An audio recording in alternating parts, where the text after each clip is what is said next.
spark a new perspective in your mind. Good morning, good afternoon, and good evening, depending on wherever you are in the world when you listen to this podcast. My name is Jabir McKnight, and I'm your host of the Spark Podcast. And I have my co-host with me today for this special episode, Hashan Carey. What's up, y'all? Hashan Carey Jr., shot by Hash, and we are here with a lovely guest. Karine Luwani, by way of Ireland, but of Nigerian heritage. And we're going to have a very special conversation, really diving into your background of content creation, but also, your journey getting there and what it really takes to succeed in that space. So we know, especially our Gen Z audience, a lot of people want to get into content creation, and you're doing it at a high level, so we're excited to have this conversation. You want to give us a high-level overview or introduce yourself about some of the great things that you've done and your background? Sure. We'll take it from there. It's a lot of questions. First of all, thank you so much for having me on the podcast and for the amazing introduction. I'm known as King Karine, and you'll understand where the king comes from. So I'm originally Nigerian, but I grew up in Ireland, and I've been living in Ireland like my whole life. I currently live in the UK, and I moved to the UK because in Ireland they don't have a huge audience, or they don't have the means for an influencer to thrive, and they don't even have a really support system. So literally just me moving over, I literally moved on the day of COVID. Like the day they announced people don't have to work anymore, I literally left my job, booked the flight, and moved straight to the UK and just started life from there. And we're here now, we're super famous. I'm kidding. No, you're not kidding. You're serious, and we love that. We love that. Honestly, I think that's a great place to start from. You were working, where were you working? I was working for a charity called Concern Worldwide. So we're on the street and we're signing people up for monthly subscriptions to obviously pay and support the charity. So I was working there for like a year while in uni. So I was in university studying my bachelor's degree, psychology, while working. Wow. Was that a nonprofit organization? Yes, a nonprofit organization. Mm-hmm. Were you creating content on the side while you were at the job? Yeah, so people would see me dressed in my uniform. People have pictures of me in the uniform, and they're like, "Oh my gosh, she's King Karine," and they're like, "Why are you working this job and you're like on Instagram?" And I'm like, "Because why not?" Yeah. So I was working it part time, and at that time, I was working it full time and doing influencing part time, and at that time, like I was literally, because Ireland wasn't like on the map for social media, so I would be tagging the UK for my content. Yeah. So people would think I was British. So when they see me in real life, they're like, you're the girl on Instagram, like you live here. But the locals, my Irish people that knew who I was, they knew that obviously I was Irish when they'd see me on the street. Yeah. That's a good marketing strategy. That makes a lot of sense. Yeah, that's a little tip for y'all, because I got an ebook and that's in there. But that's some tea. So before you moved and when you were just doing it on the side, like part time, what was your followers at? Like how many, fans did you have at the time? What was your following count looking like? I had I only hit 10K followers in 2019. And so I started influencing, let's say, when the day Snapchat came out in 2014, right? So 2014, I was on Snapchat and I was making skits with my friends. We used to do random videos. We did a video one time that went viral. That was the first time I ever got 1,000 views. We pretended my friend, God forbid, obviously, she fell ill and she was vomiting blood, and it got sent all around because we were doing that kind of stuff. Yeah. Then I started to incorporate my fashion in there. So I started to get some followers on there. Then I was like, okay, you know what, let me post on Instagram too. And I begged my mom, I think I was 16, to let me make an Instagram. So, 15, and I made the Instagram, and I think I had only 5,000, 2,000 followers, and that was good for me because I was getting 1,000 likes. So I was doing that for a little while. Then when I deep, oh my gosh, this is making sense. And Davido actually came to Ireland for a concert, and he recognized me in the crowd and brought me into his section. And that day I hit 10,000 followers, and a hater deleted my account. But guess what? I'm on 100K now. Okay, so thank you for that little delete because it was my motivation. But yeah, I love that. Was there a moment? I would say during 2019, right, where you were really ratcheting it up. Was there a moment that occurred that made you really feel like while you were still working a job, you could do this full time?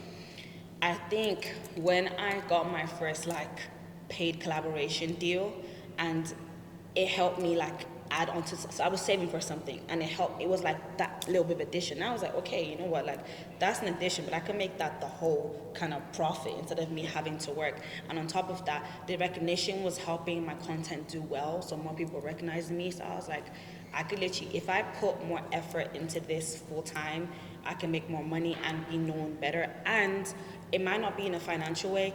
Girls would come up to me and say things like, we don't have like an influencer in Ireland. You give me like genuinely reason to live. You give me support. You give me inspiration. You've helped me overcome shyness and all that kind of stuff. So that even motivate me even more, because that could be a full-time job, you know, in itself, motivating younger girls, motivating the Gen Z crowd. So, yeah.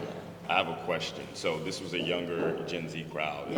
Clearly, that meant a lot to you. Yeah, cried. When you were their age, let's say you putting their shoes on, did you have someone like that that you looked up to, or are you kind of playing the role that you wish you had?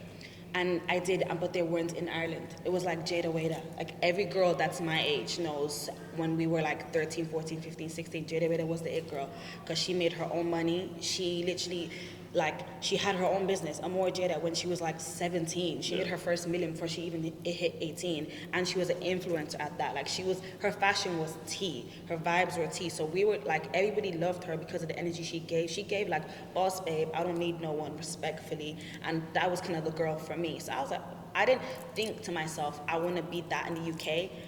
I mean in Ireland. Because Jada gave me those vibes, I naturally emulated that in my own country, if that makes sense. So with Jada Wada being a big influencer, and you know that's global, that's international. She was tapping into y'all country as an audience. So was there ever any like differentiation that you made in your mind of like, okay, this is like America though? Like, what did you take? I'll say, you know, from her American influence, but like the roots of your country. What did you want to make sure that you incorporate into your brand and your platform, like when you decided to take it, you know, full time? I feel like it was her hustle, because Ireland is such a small town. Everybody's okay with being just like, not nobodies in a disrespectful way, but being nobodies, you know what I mean? Like if you're in a group and your friend starts to dress a little bit more different, start to, you know, be a little bit more flamboyant or bring attention to themselves, they look at you like, why are you doing all of that now? So that confidence that Jada had is what gave me confidence to be confident in my own country, because nobody wants you to like, everyone wants to be in their box and they're okay with that. So her individuality was like, you know what, I'm gonna make everyone in Ireland understand that we don't actually have to just do 9 to 5s. We don't, like, even if you like it, that's fine. But the people that don't like it but don't have the confidence to do something else, we can't do that. It doesn't have to be only seen on America. It doesn't have to be seen on TV. We can have that lifestyle here. Because now everyone in Ireland is doing way better. Like there's so much work in Ireland for influencers, for entrepreneurs, for music, for artists. Like you probably even know some Irish artists and you wouldn't even know that they were Irish, you know, that kind of thing. Yeah. So that's why I felt like I'm gonna use that individuality, because everyone always says my style is so American, and that's definitely because of her influence from when I was like 13. If I can extend on that, like, so how would you describe an Ireland influencer? Like, what about you is unique and different from that American influencing scene that we see? Because like I'm Nigerian Irish, and I can say that my roots come from places that speak Irish, you know, because I can actually speak Irish. It's called Gaeilge. And while learning Irish and learning who we are, it's like a second mind, it's like a second person. Sometimes I tap into that part of me that's just, you know, an Irish-Nigerian. You know, I don't have to like proper explain it, like, don't you get what I'm trying to say? So it's like when people see me, they know that, okay, she's not British, but she's not American, so where does she come from? It's like Ireland. And it's that because no one really knows like where even Ireland is. So it's that individuality of being from Ireland that I can say that that's what makes me different to everyone else. Because when I'm leaving on live, because I go on live on TikTok a lot, and people are scrolling, they're like, so if you're not British and you're not Irish and you're not you're not British, you're not American, where are you from? I'm like, Ireland exists, you know? Yeah. So I love being like the staple to let people know that there's Black Irish people doing their thing. Let's tap into that a little bit more. Yeah. Thinking about that as you're expanding your reach, clearly. And we'll talk about something that people may have seen you in, but I don't know if they know if they saw you in. They saw me. But that being said, as you expand your reach, thinking about, like you said, your Nigerian, Irish heritage, I want to lean more into the Nigerian portion. What do you pull from that? What influences the brands that you work with, and just how you carry yourself with your marketing?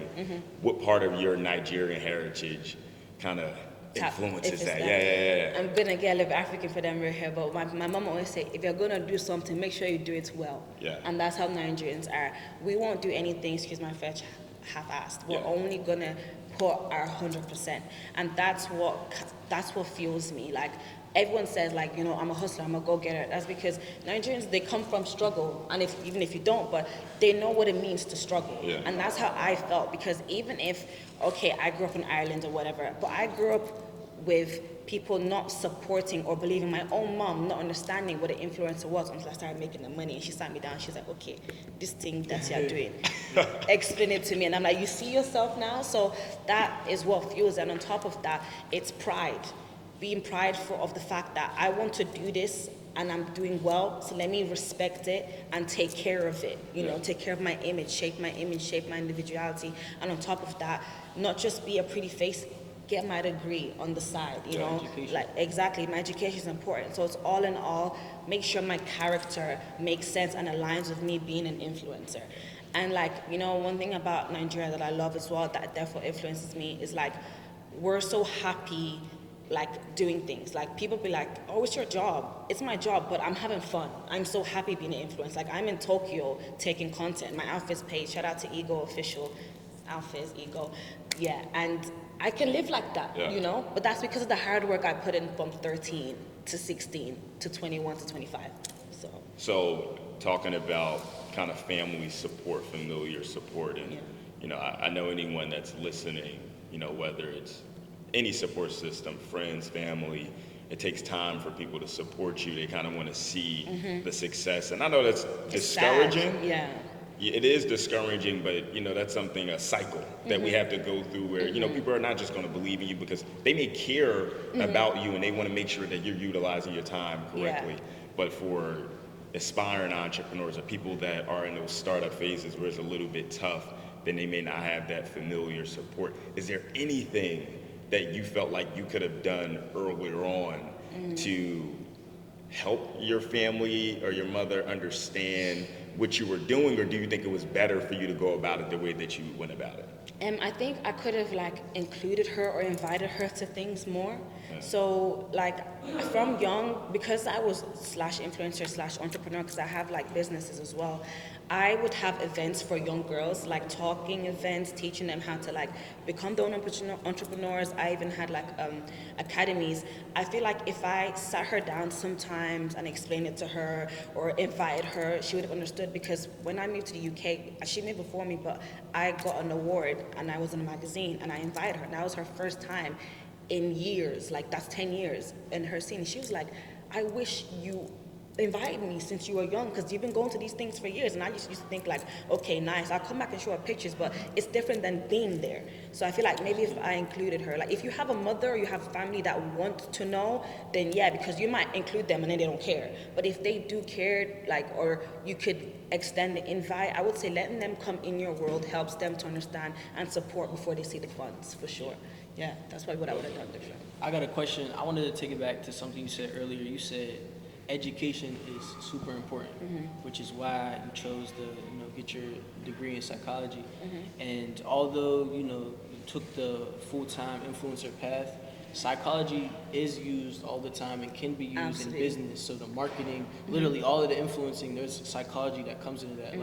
What people are going to click, what's going to make somebody react to this. Exactly. So can you speak about how your college education and then the psychology degree I guess helped the influencer career, because that's not something that most people think would go together. I feel like helping, the reason why I wouldn't study psychology in the first place is because in Ireland, I didn't have like support when I first started to like show my personality or become an influencer, because I never set out to be an influencer. I didn't know what an influencer was. I loved Jada, but I didn't know she was an influencer. Do you know what I'm trying to say?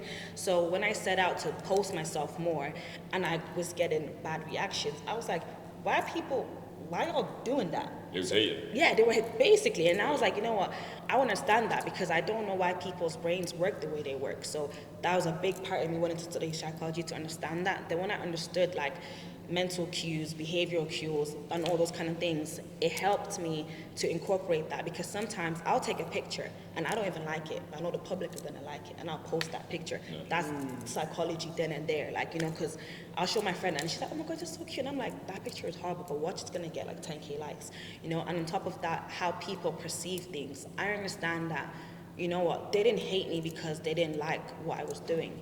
They were projecting their lack of confidence onto me, and that caused them to not show me support. Yeah. So that helps in one, giving you strength in continuing to do social media, because social media is brutal. I've had scandals. I've been on the Shade Board, the Shade Room, Fashion Concept, and they were difficult for me. But if I didn't go through psychology, if I didn't go through the hate, if I didn't go through all of that, I probably would have gave up, because it's a lot. But you have to put yourself in other people's perspectives and understand that they're not you, you're not them. So how they're perceiving you is not how you want to be perceived, and that's actually okay. You mind if I add in Yeah, something that Yeah. you said? So you were speaking about how you might take a photo, you don't like it, but you know that your fans and your supporters are going to like it. Being an influencer is a lot harder than people believe it to be. For sure. You think you just wake up and you know it's easy, but you know you got to plan things out. You always got to be thinking about new ideas. Yeah. So when it comes to the content you're creating, you might not always be 100% behind every post you make. Sure. Can you tell us about like what goes into the boundaries that you set for yourself when you're like, you know what, I don't think I like this, although I know my supporters are asking me like for this type of content, or I know they want to see more of this from me, but I don't really feel like my heart's in it. So can you speak about What will stop me the from limits, doing that? the Yeah. limits of like your content, what you know is not for you, and like what you try to prioritize the most? I feel like that would be a couple of things, and most of all, it would come into with my religion, my faith.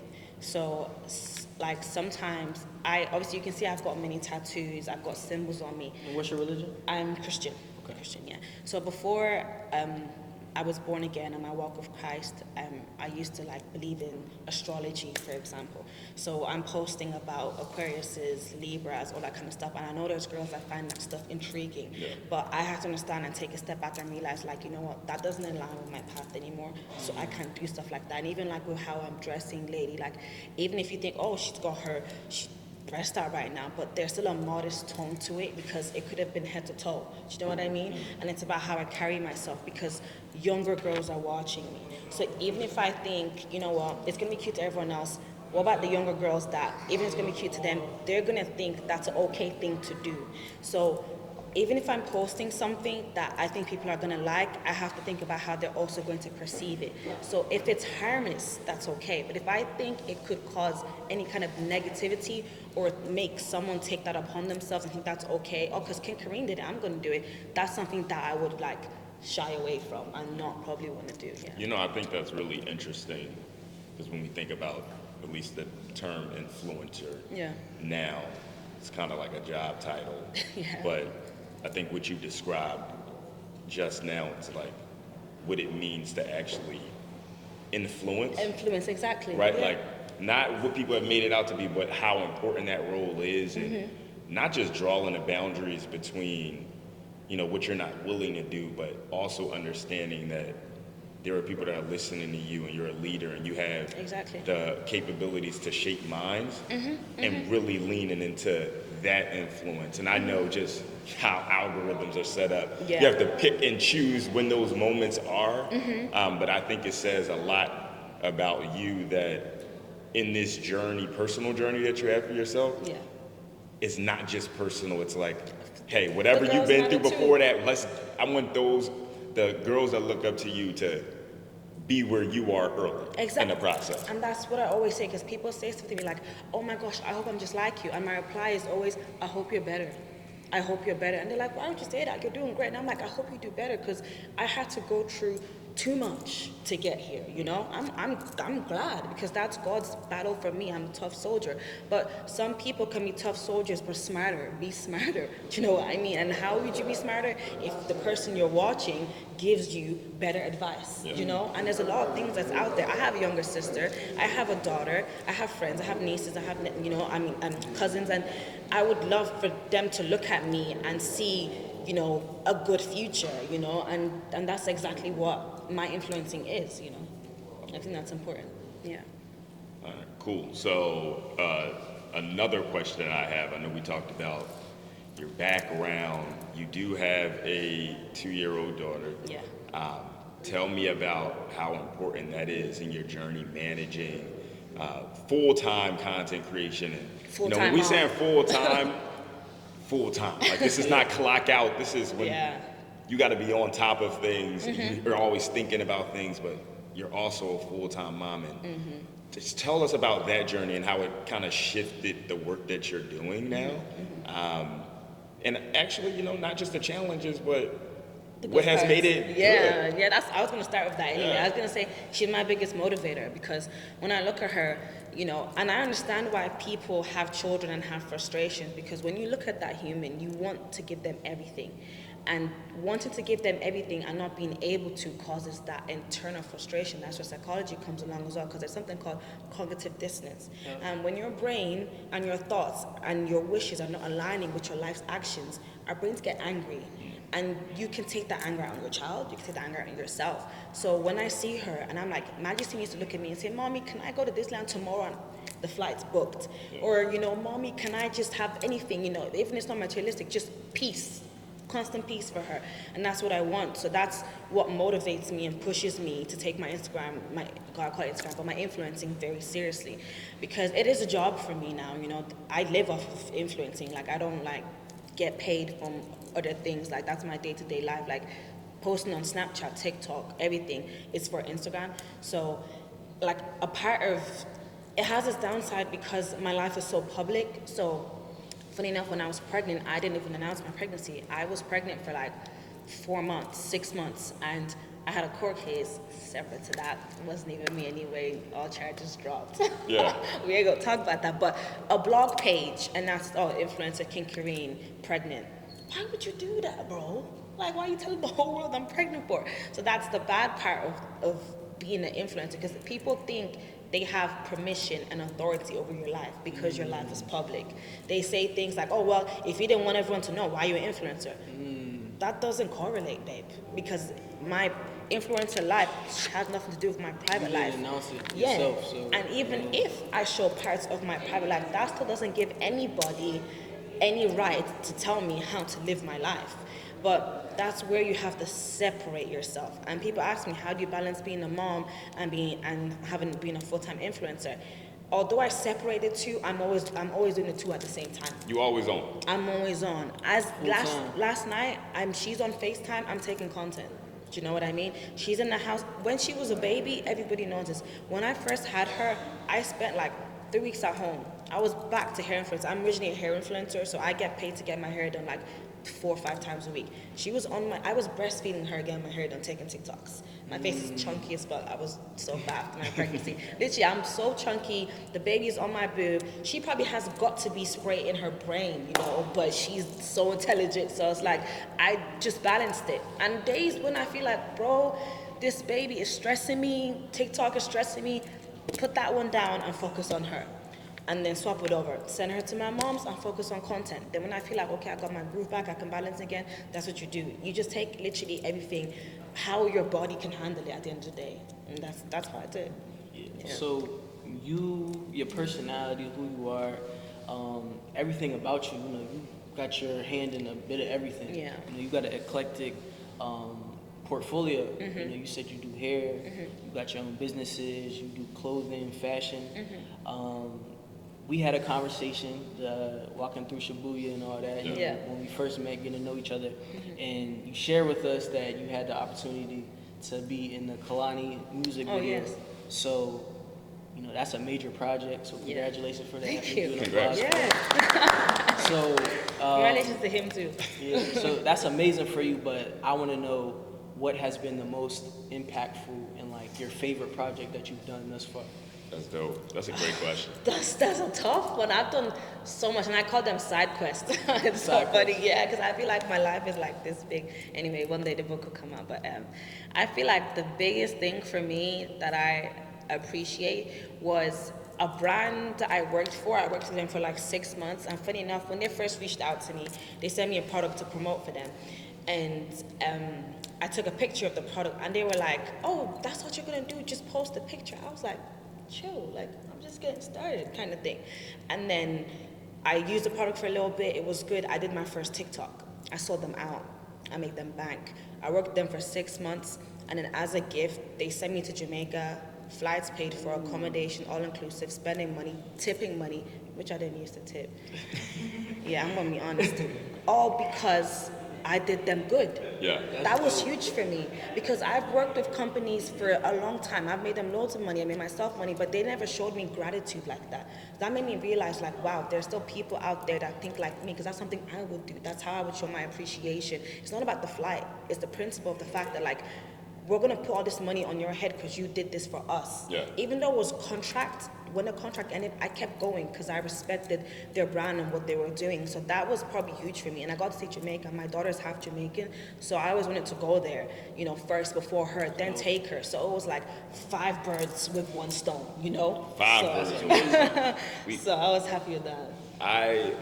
Thinking about exactly what you said, it's escaping me. I had a really good. Oh, sorry. I had a really good point. I love the 5 birds with 1 stone portion. I got You one. can jump in this. It'll come to me. Go ahead. So I was thinking, you mentioned this brand. So was this, big name commercial? Was this a No, small they're brand, up actually and a small coming? brand, yeah. And the fact that you're able to even impact people's lives, inspire them, motivate them, but you're helping people make money and build generational wealth and do these things. What type of brand deals and partnerships do you like to do you like to work with the most? Do you like the big names, the big designers, all these well-known companies, or do you like to help the small businesses, the up-and-coming brands? I feel like it's a bit of both, but I mostly go for people who, like, what their message is behind, what their reasoning for their brand is and who would even purchase their brand. Because I'm lucky enough that I have audiences all over, so I could sell anything. But I don't want to sell anything. I want to sell what's actually needed, what's actually useful, like even specific to my kind of fashion. Like, I want people to see my outfit and think, yeah, absolutely, I can wear that on my holiday too, and I didn't even know what I was going to wear. So, like, obviously, if Chanel reached out to me, I'm going to take it, Chanel, don't get it twisted. But if, like, small people who like, oh, hi, Karine, you're a hair influencer. I started doing hair. I can't seem to get any customers. Everybody knows if you're scrolling down on TikTok, you see Karine getting her hair done, you're going to stop. Yeah. The person does my hair. Oh, it's nice. Oh my gosh, she lives close to me. That's a customer. Okay. That's my way of trying to help.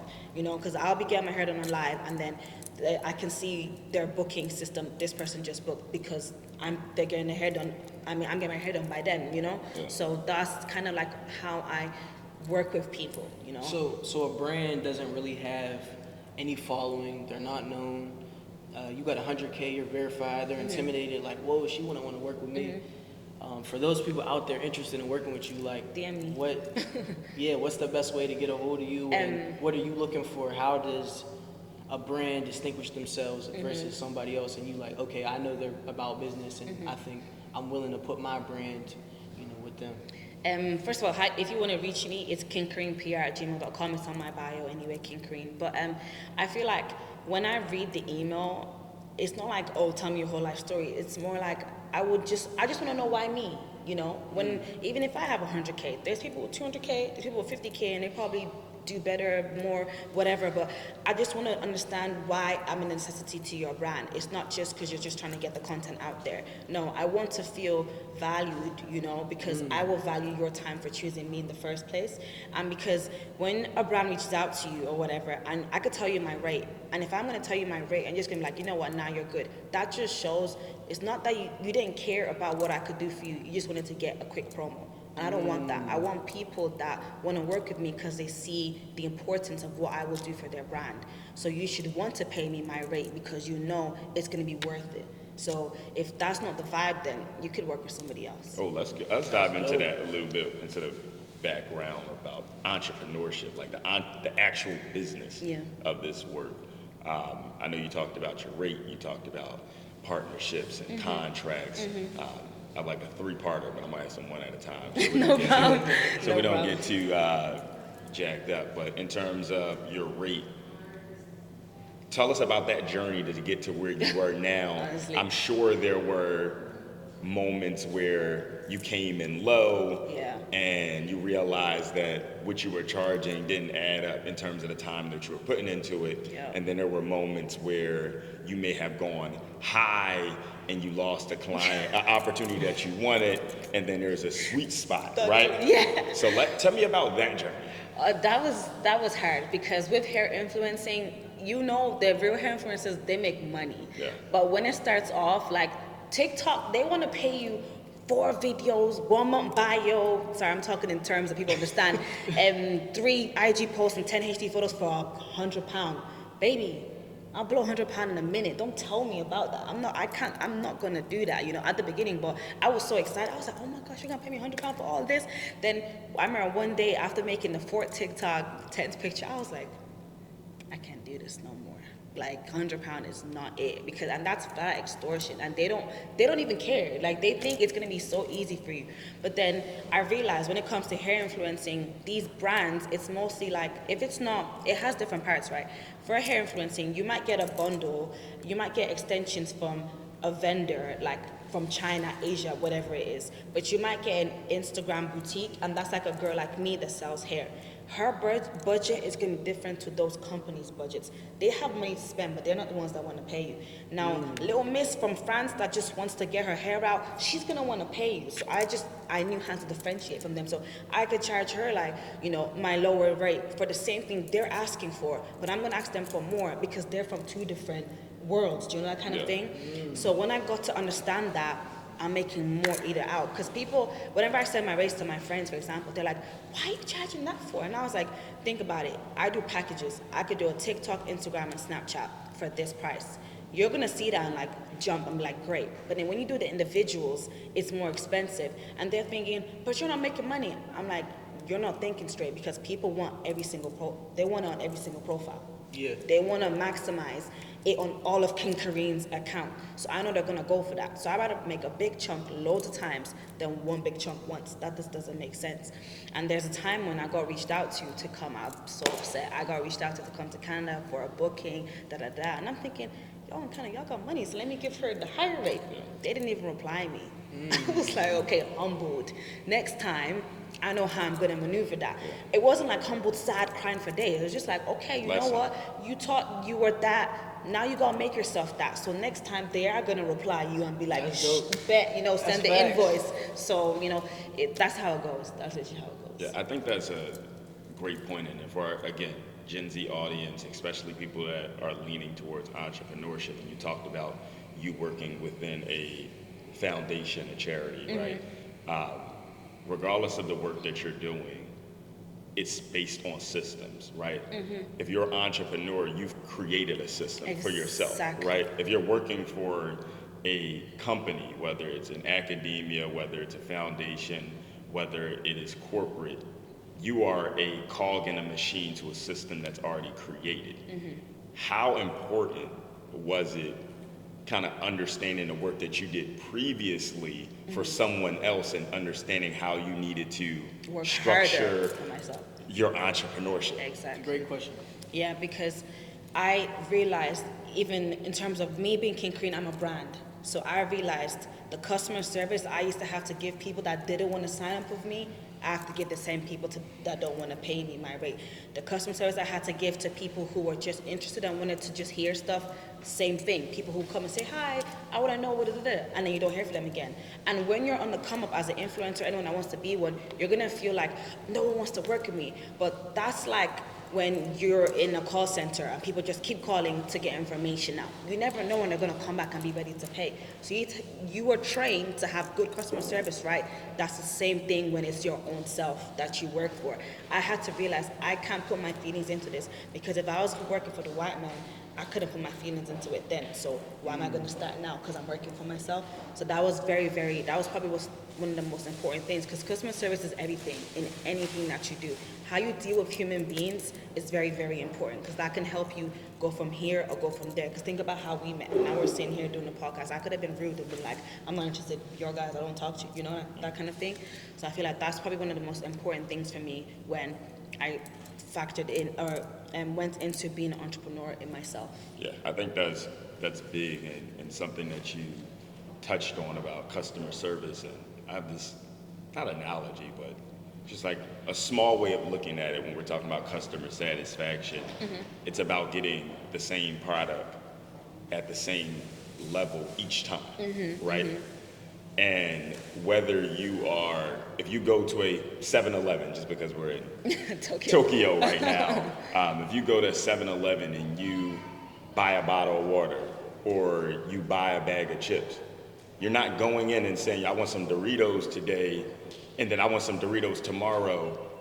If there's not the same amount of chips in the bag each time, then something went wrong. Yeah. Now, if there was more chips in the bag, You're good. it's like you're good, but I know I'm going to have just this amount. I think that speaks to what you're saying right now. Yeah. Regardless of if you're interacting with a client or a potential client, because every person that's not a client is a potential client, exactly. right? They may grab those bag of chips and decide they don't want them and put them back. Yeah. But they know it's there. It's there, exactly. And that's the point I'm trying to make. You know, like, I know although that Canadian company didn't get back, I'm not crying thinking that's gone. They may just be waiting till they have the funds for King Karine. But if I was not thinking about it from an entrepreneur perspective, I'll be feeling like crap. And I could probably even want to give up and feel like that could be a huge setback for me. But that mentality is very important, because the company, knowing that someone today, you know, when they do the flow count, you know, today we're a bit under, or like, I don't know how it works anymore because I live in my world now, but let's say you didn't make what you made yesterday. The company's not going to close shop. They know that that's just how life fluctuates, but they're going to make sure that tomorrow everything's going to be the exact same that it needs to be for the newcomers, or for that one client that left and came and going to come back tomorrow. You know, that's same thing you kind of said. For sure, but you said it way cooler and in content creation words. Yeah. I thought I even confused it a little bit. No, I don't think you did. You killed Okay, it. You good. good, yeah. So the second part, I know you have set rates, right? But there's always, you know, fixed rates, and then there are some variables where, you know, if some things are, you know, again, I guess variables covered that, but little things are different. You're going to add some additional costs. So there's always some negotiation involved, right? Yeah. Take us through, and not any particular deal, but just some things that you look for in a negotiation with a potential client Collaboration, partner, where you're having some conversation and there's some give and take for someone that wants to get into content creation. I feel like it's going to be, first of all, whenever people ask me, how do you decide your rate? I always say, ask for what you think you deserve. So if you want me to come and do a photo shoot for you and it's going to be for 7 hours, right? I feel like I deserve this amount. I've told you what I deserve. You might say, hey, we want to work with you. That's out of our budget. Like, you might say, okay, if you cover my transport and have food for me, I can do this. That's happy for everybody. Because if you can't even feed me and you don't want to pay my rate, why am I going to work with you? You don't even respect me. I'm just a body to you. Do you know what I mean? Yeah. So that's how I do things, and that's for a shoot. That could be for hair as well. Okay, we want to send you the wig. The hair is raw hair. There's different grades to hair. I'm going to teach y'all guys. There's raw, there's virgin raw. There's like different grades. So what do you got? So what's the top? The top is raw. Okay. Like real good raw hair. So like some people might, if you can't afford, you might do just virgin. That's still kind of good. Then there's like synthetic and like AliExpress hair. So Sometimes virgin is like good. second? So yeah, virgin's like second, Okay. yeah. So you're telling me you're gonna give me raw bundles. You want me to do promo. You're gonna cover the person that's gonna do my hair. You're gonna cover my transport there. That's fine. You don't have to pay me because the bundle itself is probably worth like already what I'm getting paid. Yeah. But if you're gonna give me like virgin hair, or you're gonna give me like not virgin, like just not the best quality, and so you're not gonna realize that. You have to keep me here. The hair you're giving me, when I do the content and it doesn't look good, that's gonna affect my content because everyone knows Karine looks perfect. That's gonna affect your brand because I'm promoting you and it didn't even look good. So I didn't get paid, don't even look nice, you're not happy now. That's not even worth it, you know? Yeah. So if, let's say now you give me the hair, it's not that great, you paid me, and you know I'm on my way, everybody's happy, essentially lies off on us. But yeah, everybody's happy. That's how everybody can compromise, you know? Like, it has to be a place where I'm happy as the client, but I'm also an individual. And that's why influencing is different to other kind of jobs, even though it is a job, because you and yourself, you are the brand. Like, models are the actual product, you know? So if that product is not happy for the consumer, which is basically me, then why would I even want to do that collaboration with you? So, you know, it just depends, honestly, on how they are. And you can kind of tell when someone doesn't even care, or the person you're working with is just like, you know, oh, well, we've already paid you, so you get here by yourself. Or, oh, we've already did it, so then I even just shut it all down, because that energy is going to even put me off. I'm not going to be working to my A game, you know? But that's why it's different, because if you're in a 9 to 5, if you're sick, you can't call in sick. I can call in sick. And that's what's so great about being an entrepreneur. But I'm calling sick, but I'm not getting paid. You're calling sick and you're getting paid. So you see the difference. It's like, damn. So you spoke about influencing being your job, influencing is your career, but I want to ask, and if you're open to sharing, what are some of your short-term goals and long-term goals? Is influencing what you want to do for the rest of your life? Is this to get you in the full-time acting career? Like, what's the plan? I'm usually not the kind of person that likes to tell my future, because in psychology it always says when you talk about what you want to do in life, there's a part of your brain that thinks you've already done it because of that excitement. But it's kind of out there already. I wouldn't be a prison therapist because I feel like the prison population is just a population that's so neglected, and it's very, very sad. And I want to be a prison therapist in, like, I won't say the country, but that's something that I would like to do. So with my psychology degree, Can right you integrate now, that, or would it be like you put the influence on? no, I wouldn't. I'm gonna actually probably just, you know, just be super famous as a prison therapist, but I wouldn't be doing influencing Can't do anymore. no content, right? No, I wouldn't do no content, because when I first moved to the UK, I actually did like a 2-week placement in like a prison. I won't say it, but because people might think this is so shallow, but because of my beauty, they couldn't even concentrate. They couldn't even deep that. She's actually coming in here to talk to us and help us. So I realized, okay, cool. Let me just do all the little fun things, influencing. Probably after I've gotten married and stuff like that, then I'm gonna give that my full attention, you know? And I'll be better equipped. I'm not an adolescent, I'm not 25. I can maneuver men a bit better when I'm probably like, you know, older. That's just how the brain will work. So that's something that I wanna do. And before that, I need to get my master's in applied developmental training and psychiatry, because I wanna also be able to prescribe drugs. And So you're going back to school? yeah, I'm going back to school. Yeah, for sure, in Jesus' name, because no evil eye is gonna get me. In Jesus' name, I'm going back to school. I'm gonna get that degree. Amen. Amen. You're not Christian, you Muslim? I'm Muslim, but amen. Okay. We can clap for Say that, alhamdulillah. But yeah, no, Education. I definitely want to get that, because I feel like God wants me to help. And right now, All glory to God. yeah, Facts. right now the help he wants me to do is using my influence to bring people closer to him. Then when I go that other way, is using my influence and my brain to help get those poor souls out of jail and back to him again.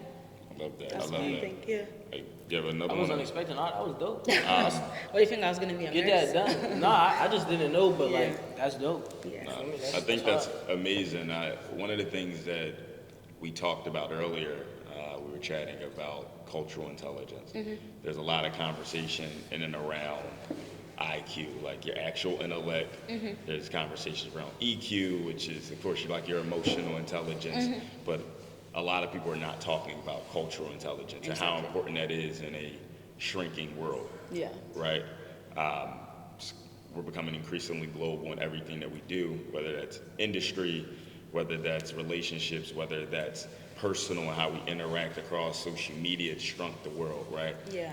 Even how we all met, like just having a small conversation and being human, and also being able to connect, although we come from different places. How important is cultural intelligence in the work that you do, since you are working with brands across, I wouldn't say cross borders, right? Yeah. Like whether it's in North America, whether it's in Europe, West or East Europe, Asia. Like, how important is that? I think it's very important because of I need to understand how people perceive things. Because me as a Nigerian and who I am and having raised culturally, there's things I can do that Nigerians are gonna think okay, and everyone else is gonna be like, what the hell is going on? Yeah. So, like, you know, for example, a brand that I work reached out to me and they want me to do like this Halloween edit, and it's like devils and angels. I can't do that as a Nigerian. That's nuts. I can't be out here dressing like that, you know? And for me, King Karina needs to get paid. I now have to put that culture in and understanding, like, there's something that cannot happen. I have to tell them, I'm sorry, I can't work with you guys on this basis because my mom's not going to be happy with me dressing like that, posting that kind of thing. And the people that follow me and look at me from behind that come from Africa are also not going to be like, why are you doing that? You know, that kind of thing. It's like selling out. Yes, exactly. You know, and then it's the same for them because, you know, people were saying before I came, oh, don't go to Tokyo and embarrass us and like not respect our culture. And it's like, okay, me as an influencer, I'm coming to Tokyo. That's true. I have to make sure I'm respectful to them. I can't go to the temple and do a pose because I want to do influencing when I'm in Japan, when that's disrespectful to the Japanese temple. You know, that kind of thing. So I feel like that's why it's very, very, very important. And because of my own importance of my own values of culture, it helps me to take in everybody else's culture. I love that you said that. One of the things, again, that we talked about is having cultural understanding and having respect for culture. It is a knowledge exchange. It goes both ways. And I think one of the things you just said was understanding your own values, understanding where they come from, the foundation of them, and why they're important. Because you're not just traveling the world to just learn other people's culture, but it's also you're representing where you come from, not just your brand, but your bloodline, your lineage, the diaspora, and how you communicate that is extremely important. And I really think that's extremely awesome. I see the threads kind of weaved and everything that you do. No, my mom did a great job. Can I extend on that? Shout out to mom. Shout out to mom. So, I think that's amazing. I'm proud that you're that grounded. I'm proud of you for that. Like a lot of people, when they get that money coming to them and the check, it's hard. People start, selling out, switching up. But, that foundation is very important. But although you got the culture, cultural knowledge, your foundation, your values, you are a human being. And although you're an influencer with a platform and a brand, again, at your core, you're a human being. Just a humanoid. And like all humans, we make mistakes. So with your platform, you spoke about being on the Shade Room, some other blogs. Cancel culture could be the death of a lot of influencing careers. This social media personality stuff. It's like, can you talk to us about the risks that come with, the cancel culture, and if you make one bad mistake, it could be detrimental. Like, how do you navigate that and that pressure? I feel like it's because it's like how you say things on social media, Like when I'm on live sometimes, because I go live all the time, like people who know me will understand what I'm saying on live. I just get so comfortable and I'm just talking to them and I realize, I can't be so comfortable because there's people who don't know who the heck King Karine is, and they're just gonna see a random person is just saying random stuff.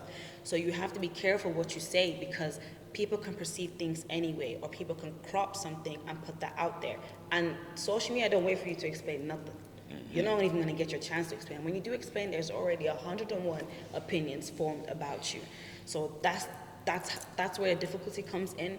But you as well as a person, don't lose your values. If there's things you don't agree with, stay on them, stick on them.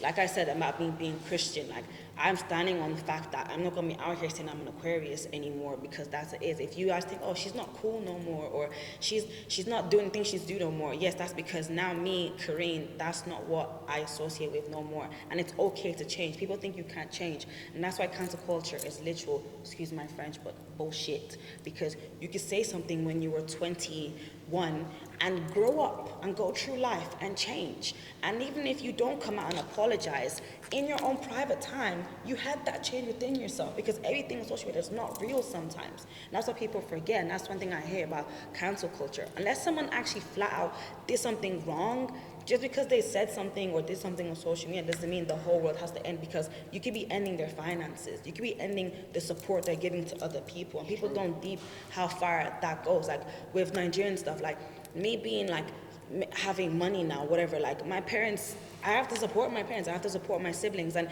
if I now came out and said X, Y, and Z, and you're like, you know what, F King Karine, we don't care about her no more, you lot canceled me, my daughter, God forbid, what if my daughter can't eat no more? People don't think about it to that extent. And that's one thing I think I hear about cancel culture. But prevention is better than cure, so don't be out here saying dumb shit. Yeah. I gotta follow. I think something that you said is extremely important. I want to make sure that we continue to connect things, Yeah. right? You talked about your values and leaning into them and understanding that you're a human and communicating that. Yeah.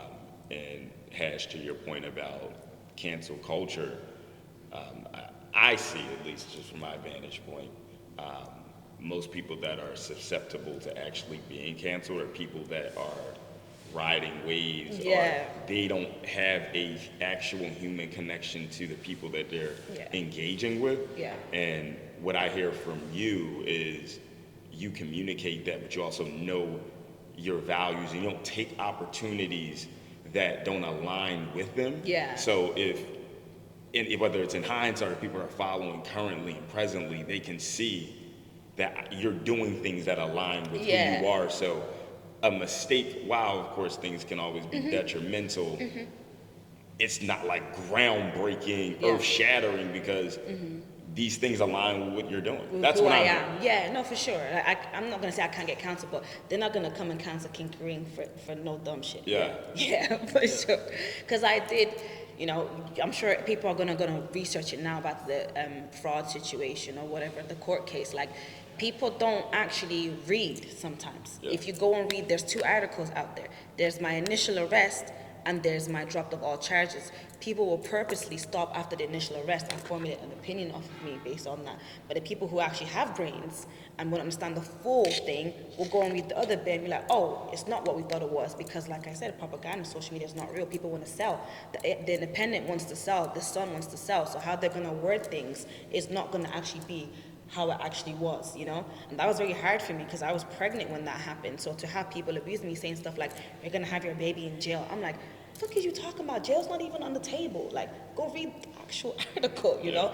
So it's like, the people who know me, or even the people, forget the people that know them, people who actually know how to use their brains and understand things, they're the ones I'm checking for, you know? Not the ones who are just easy to be like, you know, potatoes, you know, tomatoes and that kind of stuff, boo. So, yeah, if that makes sense. So I wanted to ask a follow-up, so about like the conflict resolution when it comes to, you know, these blogs attacking your character and defaming you, and, you know, all the bots and haters in the comments and all that, when they're flooding your pages and, you know, trying to create this narrative and, you know, basically, you know, mess up your brand. Yeah. It's like, when do you know, okay, this is something I need to address? And then when is it like, I'm gonna let them talk, because if I speak on this, I'm gonna give something like life that doesn't deserve it, because I know what it is. Like, when do you know, how do you kind of differentiate what action is required? First of all, I'm gonna pray. And God's gonna tell me what to do, 100% of the time. I'm lucky that, you know, I haven't had to have some big public thing, because when the first everything I ever got be put in the blogs for, I didn't even come out and try to like apologize or explain myself, because I know what I meant. And if I know what I meant, my brain works. You're purposely trying to not understand what I meant, and you're purposely trying to defame me and make me feel bad, so I just don't even care about you. And you have your own stuff that you need to work on personally. So if it's like, okay, oh, Karine, no, maybe people didn't actually know what you meant, you gotta clear that up. That's when I would need to clear something up. But if it's flat out, like, And you might say, oh, flat out to you, but it's not flat out to other people. Some things are just flat out. Some things are black and white, because that's why there's black and white, you know? So that's when it would depend on me needing to speak on something after praying, of course. I like that. I think that's the difference between responding versus reacting. And Yeah. it sounds like you talk to God first, Yeah. sit with it, and then respond accordingly. And I think that's extremely important. It fits what you're talking about in regards to customer service, customer interaction, PR, branding, right? Psychology. Yeah. So, because if King Korean's out here just always, replying, it just looks like an erratic ass worker. That worker that's just always going off. And then why did she get fired yet? I mean, I don't want to be her. I'm not trying to get fired. So, yeah, you have to pick and choose properly. I love that. I love that. I have one more question, if you have one, and then we'll close it out. How important is it, you would say, to our viewers about leaning into your strengths? What I'm hearing, even in content creation, your background in psychology, right? What you want to do in the future in terms of therapy to a particular audience. You seem laser focused and what you're interested in, what your strengths are, your hobbies. Like, how important do you think that is, weaving those themes together into the work that you're doing? Because we have a lot of people that focus on, hey, I'm not good in this one area, I need to get better at that. But from my experience, people that lean into their strengths and focus on those are the most successful. And I see what I'm hearing from you is kind of similar. Because it's just flat out. It's like, why am I going to focus on things I can't do? Yeah. Like, let me strengthen what I'm so amazing at even better. Because when I first started studying psychology and I noticed my interest and how I'm a great explainer. This is not me to my own. I'm going to list things I'm good at. I'm a great explainer. I'm very good at understanding. I can communicate with people really well. Like, even having been in Japan, I'm really telling them, "Kumasai," all those kind of things. And my friends looked at me like, chill, bro. And I'm like, you don't understand, but it's important, because in order for me to get that satisfaction of I went to Japan and I had the full experience, I need to delve into that side of me that is so good at communication because of that. Yeah. If I was just rolling around like, oh, I barely understand, so I'm just gonna just live here and just exist and not enjoy it, then I wouldn't enjoy it. But I know I'm that kind of person, so I sharpen that all the time. Everything in me that I know is good, I make better. And I feel like everybody should do that. And I always say, because my friend, like I said to her, don't be your biggest critic and your worst motivator. That doesn't make any sense. Because when the outside world, That's a bar. when the outside world is against you. Nah, you went crazy. I That's a bar. I gotta keep going.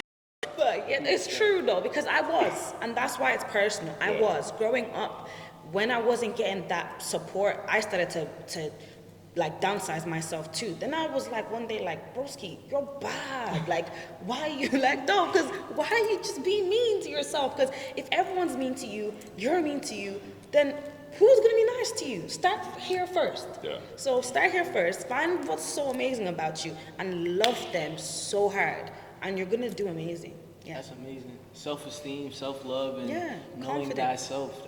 Because God loves you more than anybody, first of all. So if that guy loves you and you love you, nobody can do shit to you. Know thyself. That's important. Yeah. I guess my last question for you is, I saw when we connected on Snapchat or whatever, seen your Snapchat, you posted something, it was a TikTok, and the caption was something along the lines of, to my younger self, I want you to know we made it. We in Tokyo. You always dreamed of being here. So congrats for that. We can clap for that. Thank you. You made it happen. So my question to you is, now where you are, you're here in Tokyo, Japan. I'd like to ask you if you could, speak to your younger self, because there's somebody out there that, is inspired by you, and they're watching your journey, and they're like, I can't wait till I can do it. She's giving me so much hope in life. Like, I know I'll get there one day. Like, you can speak to your younger self, speak to the world, and the young women and even men, who support your journey. Like, just give them a powerful message, and speak to your younger self. I would say, first of all, find God earlier. That's what I would tell my younger self first, because the moment I found God, everything just fell into place for me. And finding God helped me find myself. Then when I found myself, I was able to find people that would help me. And a prayer that my mom always said to me is, ask God to find your destiny helper for you. And a destiny helper is someone that's going to help you to be where you want to be. And that could be a stranger that opens a door for you, to go into the ramen shop. But that in the spiritual world is them opening doors that's going to get you to where you need to go. But that all begins with finding God. And that's by having peace and self-love and private times. We're always just surrounded by people, and I feel like when I was younger, I used to hate being alone. So I would tell myself now, like, enjoy all those times that you were just by yourself. Now you're even tired of people, but I'm kidding. But enjoy those times that you were by yourself, because those private times and intimate times with yourself is intimate times with Him. And that was the most important thing for me now. Like, I don't play about my private time with God. I don't play about my private time with myself, because myself is what's doing everything that I'm doing today. So that's what I would say. And if you're not religious, I'm still going to tell you to find yourself, true God, true whatever, Allah, whoever it is that you look to. But for me, I would say, yeah, honestly, find God and then find yourself. And appreciate that time. And take it easy, You'll get there. Everybody's going to get there. Because everything that you want and everything that you need is already out there. You just have to go and get it. Literally. Like, I know I already have, I'm a billionaire in the future. I know she is. Like, and that's why you want it so bad. Because do you ever think sometimes when you really, really want something, why did you want it? Your future self already has it. That motivation is your future self trying to force your present self to go get it. That's deep. So deep that when you don't really care about something, that might not be in your alignment. But the things you care so much about, you need to have it in the future. So focus on that. Wow. Deep. Wow, I think that's a great place to close it. Thank you so much. No problem. I do hope that conversation sparked a new perspective, whether you are an entrepreneur, you are a corporate superhero, or you're an academician, someone that's working in academia and you're killing it. We hope that this did shift your perspective. Thank you so much for joining us. Thank you for having me. Yeah, and I want to say thank you so much for your time. Thank you so much for, doing this, and good luck on your career. Thank you. And continue to influence and impact people and empower the next generation and the older generations, whoever's watching. Continue to inspire the world, spread love, spread the gospel. And good luck. Yeah, and God bless you all. God bless. Amen. Thank you.